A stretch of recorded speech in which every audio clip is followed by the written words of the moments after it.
नमस्कार। तीन खबर सबकी नजर में आप सभी दर्शकों का हार्दिक स्वागत है। मैं हूं आपके साथ श्वेता शर्मा। दर्शकों, जिन तीन खबरों पर आज हम बात करेंगे उसमें सबसे पहली खबर हम आपको बता देते हैं, देश की सियासत से जुड़ी है। कांग्रेस नेता राहुल गांधी की करीब 4 महीने के बाद संसद में वापसी हो गई। कांग्रेस नेता राहुल गांधी की संसद सदस्यता बहाल कर दी गई। लोकसभा सचिवालय ने अधिसूचना जारी की। वहीं दूसरी खबर हम आपको बताएंगे, मध्य प्रदेश से जुड़ी है। बागेश्वर धाम सरकार पंडित धीरेन्द्र कृष्ण शास्त्री का छिंदवाड़ा दौरा और इस समय राजनीतिक चर्चा का विषय बन गया। तीसरी खबर छत्तीसगढ़ से जुड़ी है, जहां कांग्रेस ने विधानसभा चुनाव को लेकर अपनी तैयारियां तेज कर दी।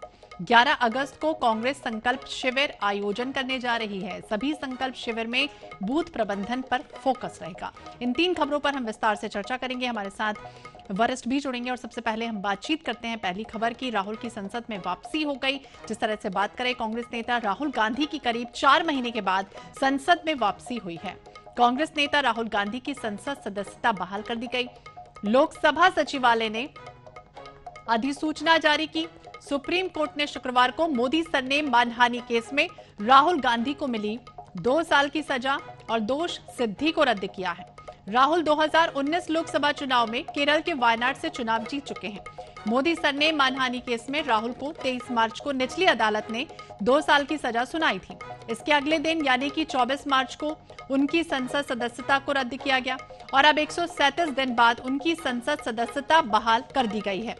कांग्रेस अध्यक्ष मल्लिकार्जुन खड़गे ने कहा कि राहुल गांधी की सदस्यता बहाल करने का फैसला स्वागत योग्य कदम है। तो 4 महीने के बाद संसद में वापसी हो रही है। कांग्रेस नेता राहुल गांधी की संसद सदस्यता बहाल कर दी गई। आपको ये बता देते हैं कि 13 अप्रैल 2019 का वो सफरनामा, जब राहुल गांधी ने कर्नाटक की एक रैली में भाषण दिया था, उन्होंने मोदी सरनेम को लेकर विवादित बयान दिया। फिर 23 मार्च 2023 को अदालत ने राहुल गांधी को 2 साल की सजा सुनाई थी।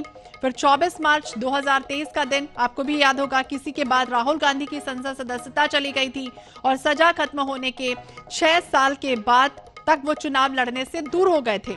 7 जुलाई को फिर ये हुआ कि राहुल गांधी ने 2 साल की सजा के खिलाफ जो अपील की थी उसे गुजरात हाई कोर्ट ने ठुकराया और सजा को बरकरार रखा था।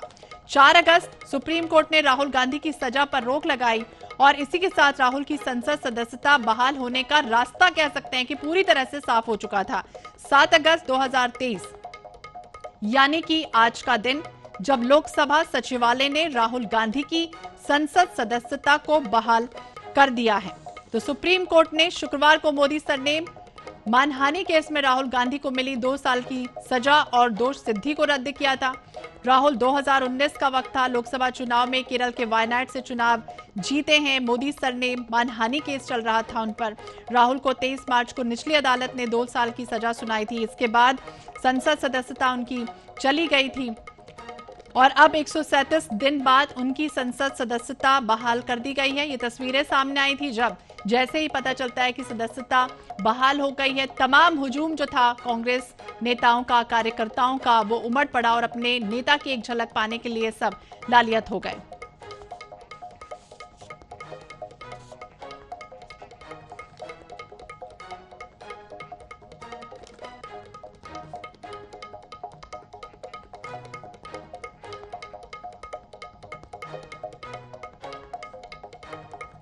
इसी विषय पर हम बातचीत करेंगे। हमारे साथ 2 मेहमान हमारे साथ जुड़ गए हैं। पूर्व सांसद हैं बीजेपी के चिंतामणि जी हमारे साथ जुड़ गए हैं और हमारे साथ वरिष्ठ कांग्रेस के नेता हैं के मिश्रा जी हमारे साथ जुड़ गए हैं। मिश्रा जी, सबसे पहले तो आपसे ही सवाल, क्योंकि जिस तरह से लगातार कांग्रेस नेता कह रहे थे कि जल्द से जल्द 6 घंटे भी नहीं लगे संसद सदस्यता रद्द करने में, लेकिन अब जल्द से जल्द जैसे ही जनरल सेक्रेटरी तक की बात पहुंचती है, सुप्रीम कोर्ट की कॉपी पहुंचती है, कमरे में एक बैठक आयोजित होती है और उसके बाद ये फैसला सामने आता है कि सदस्यता बहाल कर दी गई है।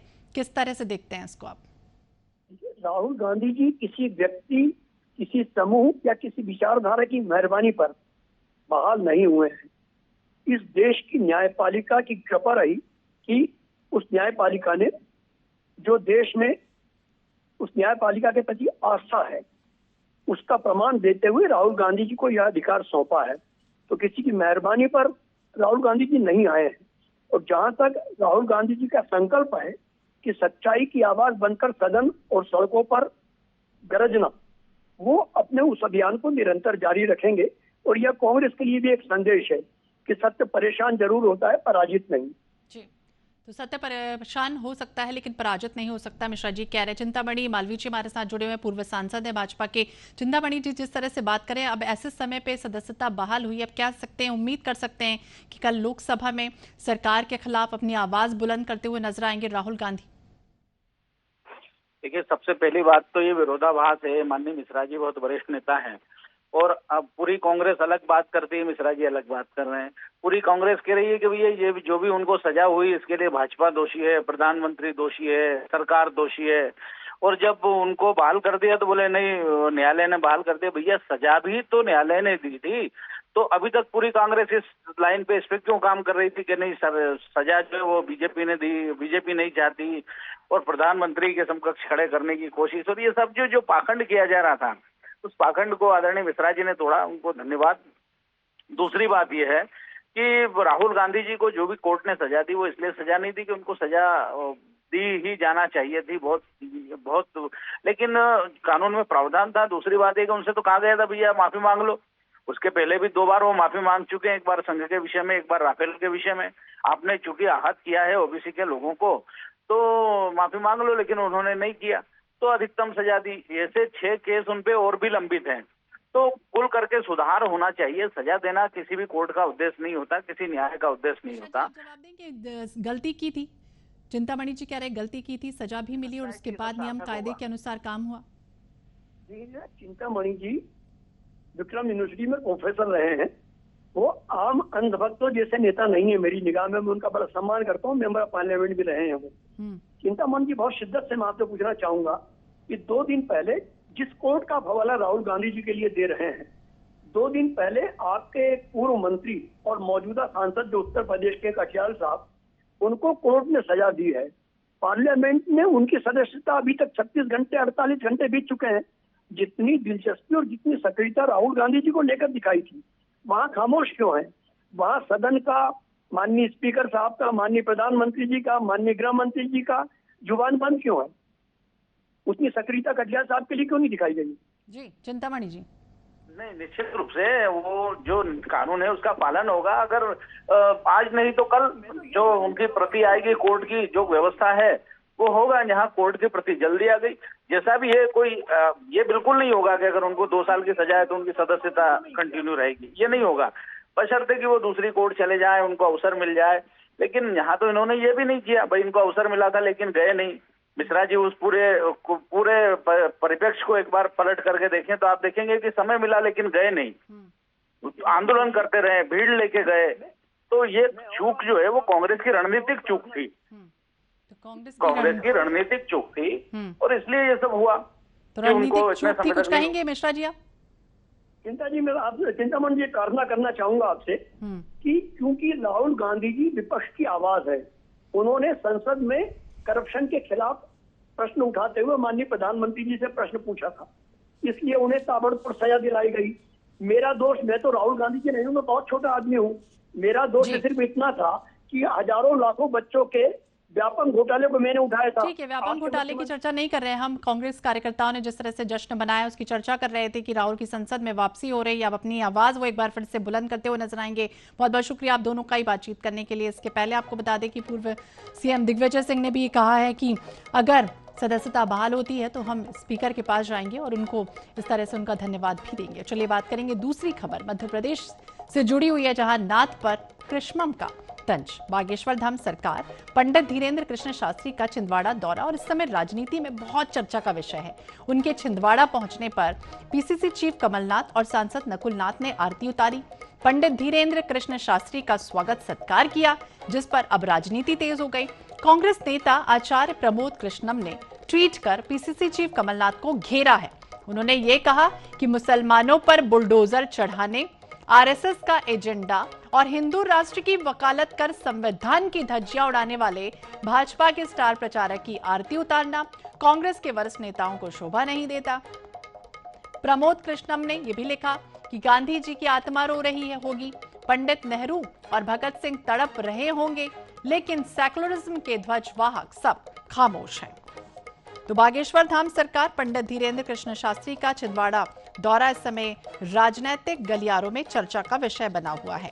जैसे ही वो वहां पहुंचे थे, पीसीसी चीफ कमलनाथ और सांसद नकुलनाथ ने बकायदा उनकी आरती उतारी, पंडित धीरेन्द्र कृष्ण शास्त्री का स्वागत सत्कार किया, जिस पर राजनीति तेज हो गई और कांग्रेस नेता आचार्य प्रमोद कृष्णम ने ट्वीट कर पीसीसी चीफ कमलनाथ को घेरा है। तो कांग्रेस नेता आचार्य प्रमोद कृष्णम ने ट्वीट लिखा कि आशाराम बापू भी प्लेन से छिंदवाड़ा गए थे, वो रेप दोषी भी पाए गए थे। कांग्रेस के प्रवक्ता डॉक्टर राम पांडे जी हमारे साथ जुड़ गए। राम जी, बहुत बहुत स्वागत है आपका INS 24/7 पर। और जिस तरह से पंडित धीरेन्द्र कृष्ण शास्त्री का दरबार लगा हुआ है और कांग्रेस नेता प्रमोद कृष्णम उन्हीं पर निशाना साध रहे हैं, ये कह रहे हैं आरती उतारी जाती है। अतिथि तो देवो भव होता है, अगर किसी पंडित जी का इस तरह से आरती उतारने की कोशिश की जा रही है, तिलक लगाकर भव्य स्वागत किया जा रहा है, तो तकलीफ क्या? कोई तकलीफ नहीं है और कोई भी इंसान संपूर्ण नहीं होता है। जो इंसान संपूर्ण होता है वो ईश्वर होता है, भगवान होता है। और कथा व्यास पर जो कथावाचक होते हैं, भागवत कथा जो पढ़ते हैं, वो पूजनीय होते हैं, कोई भी हो।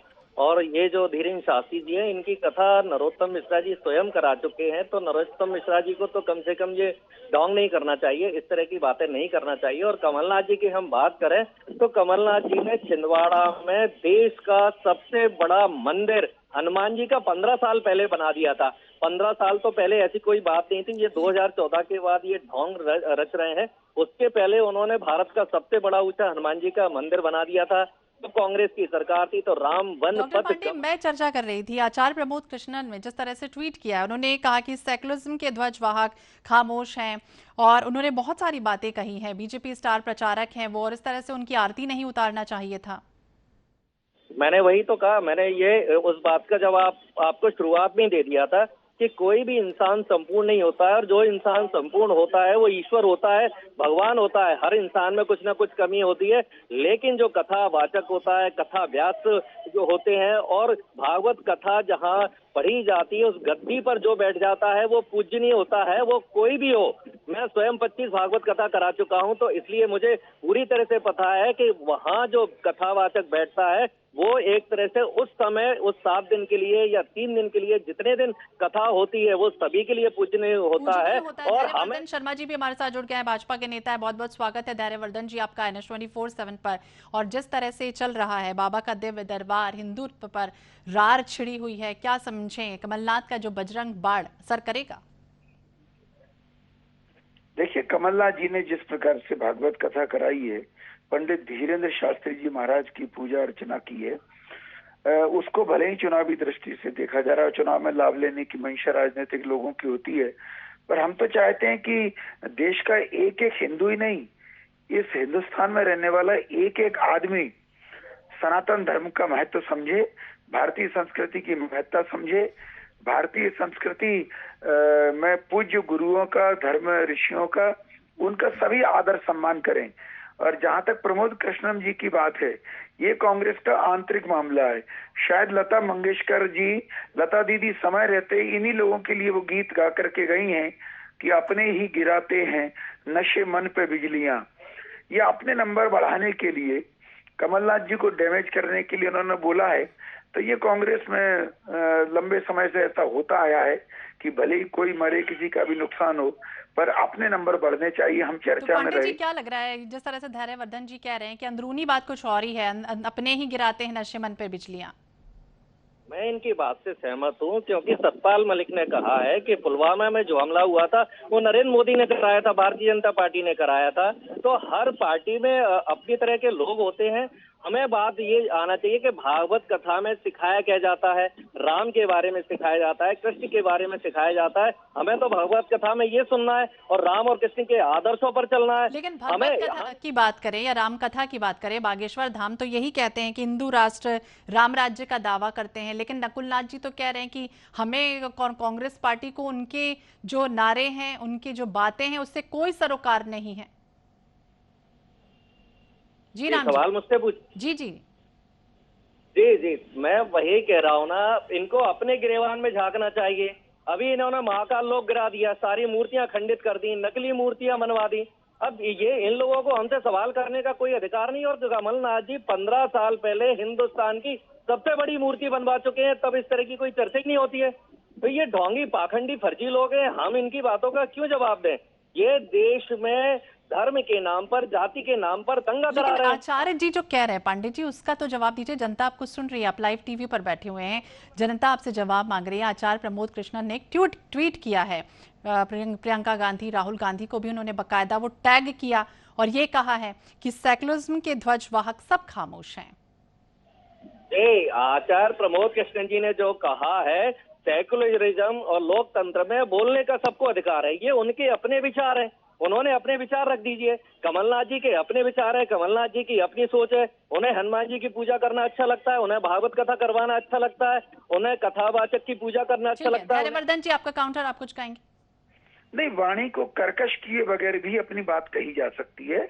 मेरा केवल यही कहना, चाहे हमारे कांग्रेस के प्रवक्ता मित्र का उत्तर है ये या दूसरे लोग हैं, ये इनका आंतरिक मामला है। मैंने तो कोई कमेंट किया नहीं, मैंने केवल इतना ही कहा कि प्रमोद कृष्णम जी आजकल मीडिया पर कांग्रेस के झंडा बरदार हैं, कांग्रेस के राष्ट्रीय प्रवक्ता भी हैं, और वो यदि कमलनाथ जी पर कमेंट कर रहे हैं, टिप्पणी कर रहे हैं, तो दो ही मंशा है कि गांधी परिवार में उनके नंबर बढ़े, भले ही कमलनाथ जी निपट जाएं।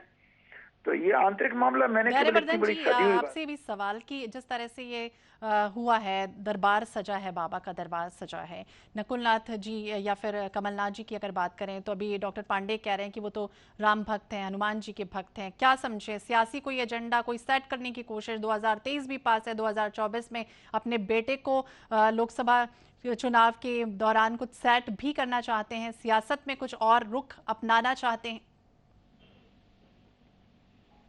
जी धैर्यवर्धन जी, धैर्यवर्धन जी आप सुन पा रहे हैं? हाँ, मुझे आपकी आवाज जी जी। धैर्यवर्धन जी क्या लग रहा है, कोई चुनावी एजेंडा लग रहा है जिस तरह से अगर बात करें 2023 भी और 2024 भी नजदीक है अपने बेटे के जरिए? नहीं, चूंकि छिंदवाड़ा से भी इस प्रकार के स्वर निकले हैं तो संभव है कि चुनावी लाभ लेने की मंशा से भी यह आयोजन हुआ हो। पर मेरा यह कहना कि मेरी मंशा तो यह है कि हिंदुस्तान के कोने कोने में ऐसे आयोजन हो, विभिन्न राजनीतिक दलों के लोग, विभिन्न विचारों के लोग, विभिन्न धर्म संप्रदाय के लोग, सबके सब उस अखंड भारतीय संस्कृति के प्रति नतमस्तक रहें। इस मेरा तो यही मत है। तो अखंड भारत की प्रति नतमस्तक हो, धैर्यवर्धन जी कह रहे हैं। डॉक्टर राम पांडे जी भी हमारे साथ जुड़े थे, बहुत बहुत शुक्रिया आप दोनों का ही बातचीत करने के लिए। तो नाथ पर कृष्णम का तंज। और चलिए बात करेंगे अब छत्तीसगढ़ की, जहां पर सीटों पर कांग्रेस का संकल्प अभियान शुरू होने जा रहा है। छत्तीसगढ़ में अब चुनाव को करीब 3 महीने बचे और ऐसे में सत्तारूढ़ कांग्रेस, विपक्षी दल भाजपा की तैयारियां दिनों दिन तेज हो रही हैं। कांग्रेस सत्ता में वापसी के लिए पूरा दमखम लगाने की कोशिश में है और इसी क्रम में पार्टी ने 11 अगस्त से 26 अगस्त तक सभी 90 विधानसभा क्षेत्रों में संकल्प शिविर आयोजित करने का फैसला किया। रायपुर, दुर्ग और बिलासपुर संभाग में पहले संकल्प शिविरों का आयोजन किया जाएगा और इन संकल्प शिविरों में बूथ मैनेजमेंट पर फोकस होगा। इससे पहले कांग्रेस पिछले महीने सभी संभागों में संभागीय प्रशिक्षण शिविर आयोजित कर चुकी है। इसके अलावा कांग्रेस ने चुनाव में जाने से पहले संगठनात्मक सरकार में परिवर्तन भी किया। टीएस सिंहदेव को उप मुख्यमंत्री का पद देकर सरगुजा संभाग को मजबूत करने, उनकी नाराजगी को दूर करने का प्रयास किया गया। साथ ही सत्ता और संगठन में बेहतर तालमेल के लिए बस्तर के सांसद दीपक बैज को प्रदेश कांग्रेस कमेटी का अध्यक्ष भी बना दिया गया। साथ ही मरकाम को मंत्री पद दे दिया गया। संतुष्ट करने का जतन भी पार्टी ने कर दिया। हालांकि अभी संगठन में 3 प्रभारी महामंत्रियों और 90 सचिवों की नियुक्ति होना शेष है। यानी इस तरह सत्ता और संगठन के स्तर पर जरूरी बदलाव करते हुए कांग्रेस चुनावी रण में उतरने को तैयार हो रही है। इसके साथ साथ संगठनात्मक गतिविधियों पर भी पूरी तरह से फोकस बना हुआ है। तो 90 सीटों पर कांग्रेस पूरी तरह से फोकस दिख रही है। तो कांग्रेस का संकल्प अभियान शुरू होने जा रहा है। विशेष संवाददाता गौरव शर्मा ज्यादा जानकारी के लिए हमारे सहयोगी हमारे साथ जुड़ गए। गौरव, जिस तरह से बात करें, बूथ मैनेजमेंट पर खासतौर से फोकस करने की कोशिश कर रही है और संगठनात्मक गतिविधियां और चुनावी रण में किस तरह से उतरने की कवायद अब कांग्रेस पूरी तरह से कमर कसने की तैयारी में है। गौरव आप सुन पा रहे हैं? तो गौरव से हम फिर से संपर्क करने की कोशिश करेंगे। बता दें पार्टी के बड़े नेता भी इसमें शामिल हो रहे हैं। चुनावी रण में पूरी तरह से कांग्रेस उतरना चाहती है। जिस तरह से बात करें, छत्तीसगढ़ कांग्रेस ने 259 सदस्यों की उपस्थिति में मंथन किया। 90 विधानसभा में 75 किलोमीटर की पदयात्रा निकालने की भी कोशिश ये कहा जा रहा है कि उनकी तरफ से होगी। अगले 6 महीने को अगर देखें या अगले 3 महीनों को की ही बात की जाए तो पूरी तरह से फोकस नजर आ रही है। पदों पर नियुक्तियां भी ये कह रही है कि जल्द से जल्द कर ली जाएगी। नव संकल्प चिंतन शिविर कार्यशाला का होना, अलग अलग बैठकें लगातार कांग्रेस कर रही है। कार्यकर्ताओं से भी बातचीत पूरी तरह से हो रही है। जनता के बीच जाने की कोशिश और राज्य सरकार की जो उपलब्धियां हैं उसे जनता के बीच बताने की कोशिश पूरी तरह से कांग्रेस करना चाहती है। यूपीए सरकार की अनेक तरह से उपलब्धियां और राज्यसभा की कमियों को लेकर भी ये जाना है। मुख्यमंत्री कई बार ये कहते हुए भी नजर आए हैं। तो राज्य सरकार की उपलब्धि और अपनी सरकार की योजनाएं क्या क्या हैं, किस तरह से जमीनी स्तर पर जो शासन की योजनाएं चल रही हैं वो क्या लोगों तक ठीक से पहुंच रही हैं और आगे क्या मंशा है। एक बार फिर से हमारे साथ गौरव शर्मा विशेष संवाददाता जुड़ गए हैं। गौरव, जिस तरह से बात करें, पूरी तरह से फोकस है 90 विधानसभा सीटों पर कांग्रेस और बूथ मैनेजमेंट पर पुरजोर कोशिश कर रही है। देखिए, 2018 में भी बूथ मैनेजमेंट के जरिए कांग्रेस को भारी जीत मिली थी, व्यापक जनादेश मिला था। इसी फॉर्मूले को एक बार फिर से पूरे प्रदेश में लागू करने की तैयारी है। 2 अगस्त से पहले संकल्प शिविरों की शुरुआत होनी थी, लेकिन देखा जा रहा है कि जिस तरह से लगातार बारिश हो रही है, इस वजह से संकल्प शिविरों में व्यवधान हो रहा था। अब ये माना जा रहा है कि 11 अगस्त से संकल्प शिविरों की शुरुआत होगी। प्रत्येक विधानसभाओं में संकल्प शिविर का आयोजन कर रहे हैं, लेकिन रायपुर, बिलासपुर और दुर्ग से इसकी शुरुआत होगी। इसमें लगातार जो बूथ मैनेजमेंट है उस पर फोकस किया जाएगा और हर बूथ में एक सोशल मीडिया का समन्वयक भी नियुक्त किया जाएगा। 2,500 से 3,000 की जो लोग हैं वहां पर 2,500 से 3,000 लोग पहुंचेंगे संकल्प शिविरों में और एक एक बूथ से लोगों को 10-10 लोगों को लाने पर जो पूरा रणनीति है वो तैयार की गई। जी, तो एक एक बूथ पर 10-10 लोगों को लाने की रणनीति तैयार हो रही। 90 सीटों पर कांग्रेस का संकल्प शिविर। बहुत बहुत शुक्रिया गौरव तमाम जानकारी के लिए। तो 90 सीटों पर कांग्रेस का संकल्प क्या कारगर होगा, संगठनात्मक गतिविधियां किस तरह से आगे आनी है, चुनावी रण में किस तरह से उतरने को पूरी तरह से कांग्रेस तैयार है। इसी के साथ इस बुलेटिन में फिलहाल इतना ही। बाकी अपडेट्स के लिए आप देखते रहिए INH 24/7। नमस्कार।